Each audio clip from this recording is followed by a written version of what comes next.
Cut then update. Abangan ang prod ni Catherine Bernardo dyan sa ABS-CBN Christmas Special 2024. Mamaya yan nagaganapin sa Araneta Coliseum. Ito pa nga yung pasilip.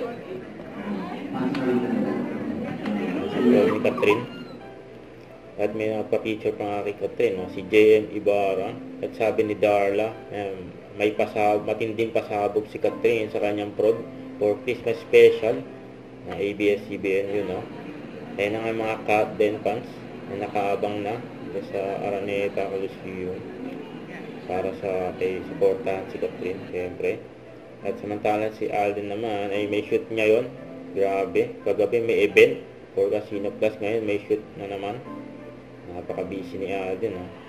Ito sa post ni Kyla Esguera, sabi niya dito, gusto ko lang lagi kayong masaya. Ayun ang cut din, no? Nag-selfie sila nung nasa Canada sila.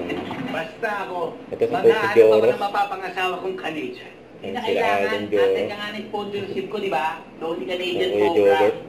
Wala ka mag-anak dito, kaya pwede ka magdala ng kahit sino gusto mo. Kahit sino? O kamag-anak lang? Galit ng tatlo eh. Ito pa yung mga video ni Alden nung umattend siya ng wedding. Sa wedding reception. Ayun, no? Kasi pa nga ng wedding reception eh. Nakasabay nilang sumayaw si Alden. Ayan, no? Don't forget to subscribe, click the notification bell for more update. This is Richard the Action Vlog. Stay tuned for more update. See ya.